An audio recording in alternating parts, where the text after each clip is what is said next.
मालूम है? 4 पैर पशु के होते हैं। अब घर में जैसे ही धर्म पत्नी आई, जितना काम बता रही है बस उतना ही हो रहा है। माँ से मत बोलो, अरे ठीक है कोई बात नहीं, नहीं बोलेंगे। पिता से मत बोलो, अरे ठीक है नहीं बोलेंगे। भैया से नहीं, बोले ठीक है नहीं बोलेंगे। अब जितना पत्नी सिखा रही है बता रही है बस उतना ही कार्य हो रहा है। ऐसे पशु खूंटा से बंध जाता है ना, उसी प्रकार से मनुष्य खूंटा से बंध गया है। इतना मोह पत्नी का। धीरे धीरे घर में पुत्र पैदा हुआ। अब 6 पैरों, 6 पैर किसके होते हैं मालूम है? 6 पैर मकड़ी के होते हैं। मकड़ी की तरीका से बच्चे के लिए जोड़ करके रख दें, वो जोड़ करके रख दें। मकड़ी की तरीका से जोड़ने में लग गए।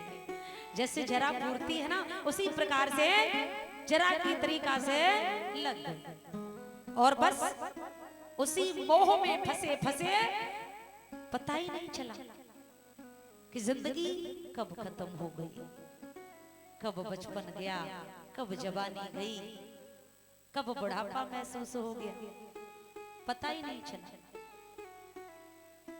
और एक बात और बता दे, ये मौत और ये बुढ़ापा, इसे अपना समय अच्छी तरीका से मालूम होता है। हर जगह बहाने चल जाएंगे लेकिन इनसे बहाना नहीं चल सकता है। कहीं भी कोने में सर छुपा करके बैठ जाएं, ये बुढ़ापा और मौत वहां भी ढूंढ निकाल लेती है। इसे अपना समय अच्छी तरीका से पता होता है लेकिन व्यक्ति नहीं समझ पाता है। तो इसीलिए तो ये आप लोग धन इकट्ठा करते हो और ये श्रीमद् भागवत कथा का आयोजन करवाते हो, क्योंकि समय किसी के पास में नहीं होता है। किसी के पास में समय नहीं है। कोई किसी में बिजी है तो कोई किसी में बिजी है। टाइम किसी के पास में नहीं है।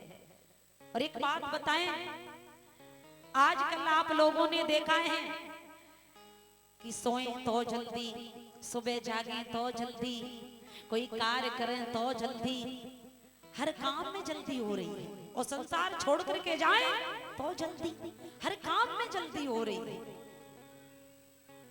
लेकिन भगवान को कोई नहीं याद करता है, क्योंकि ये मोह इतना बड़ा होता है, जो व्यक्ति इस मोह जाल में फंस जाता है उसे भगवान याद ही नहीं आते हैं। अरे बाप रे, बड़ा सुंदर ये भगवान ने तन दे दिया, 2 हाथ दे दिए, 2 पैर दे दिए। कहीं भी तीर्थ यात्रा को जाओ तो हाथ दे दिए। अरे भैया काम भी करो, इन हाथों से दान पुण्य भी करते चलो। बड़े सुंदर 2 नेत्र दे दिए, ये संसार देखो।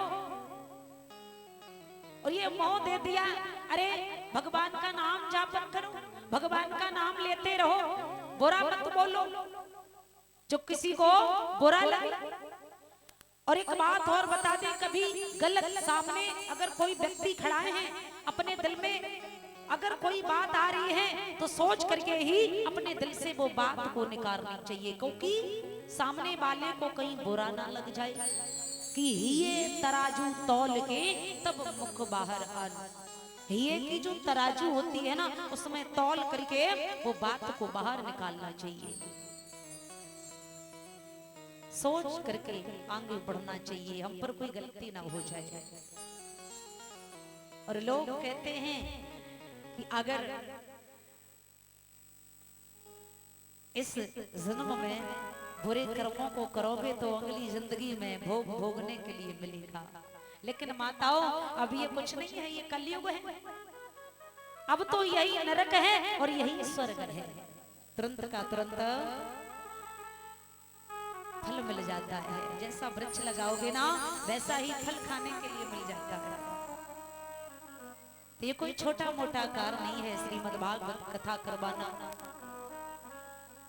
महाराज, स्त्री माने लक्ष्मी होती है। स्त्री माने लक्ष्मी होती है। अगर किसी के पास में धन ज्यादा हो जाए, पैसा ज्यादा हो जाए, 2-4 गाड़ियां हो गई, सुंदर घर बनवा लिया, अरे भैया अब तो बड़ा गर्व हो गया, बड़ा घमंड हो गया कि हमारे जैसा इस संसार में कोई भी नहीं है।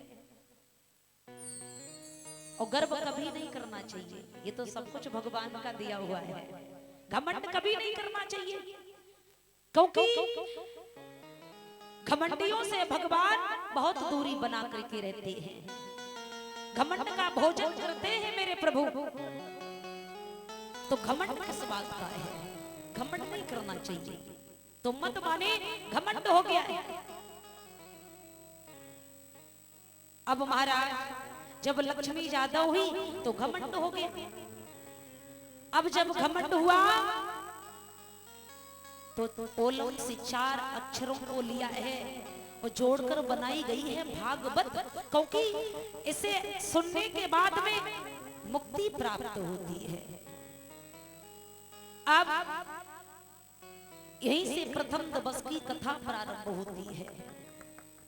भा माने मैया भक्ति, और गा माने ज्ञान, बा माने वैराग्य, और ता माने तरड़ होना। किस प्रकार से जो मैया भक्ति थी, उनके 2 बेटा थे जिनके नाम है ज्ञान और वैराग्य, किस प्रकार से उनका उद्धार हुआ है।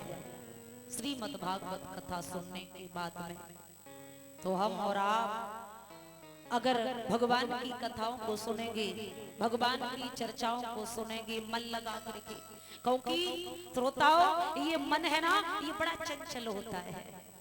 बैठे तो यहाँ हो लेकिन कथा में मन नहीं लग रहा है। अरे भैया नींद भी आ रही है, टाइम काफी हो गया, कलश यात्रा होती रही, उसमें ज्यादा थक गए, बड़ी दिक्कत हो रही है। अब बैठे तो यहाँ है लेकिन दिमाग घूम रहा है, भटक रहा है, मन नहीं लग रहा है। चलो थोड़ी देर की बात है और अभी आरती हो जाएगी, घर पे जाकर के पैर पसार के भंडारा पाके सो जाएंगे जाकर के।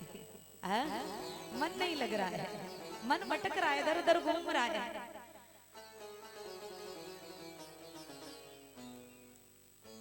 मन बड़ा चंचल है। जिसने ये मन को बस में कर लिया तो मान लो सच्ची भक्ति हो गई। भगवान की भक्ति में भी मन लग जाएगा अगर मन को बस में कर लोगे तो। अगर मन को बस में नहीं कर पाए तो फिर कथा में भी ना कुछ समझ में आएगा और ना कथा में मन लगेगा। तो महाराज जो मैया भक्ति थी, इनके 2 बेटा है ज्ञान और वैराग्य। मैया भक्ति अपने बेटों को लेकर के धीरे धीरे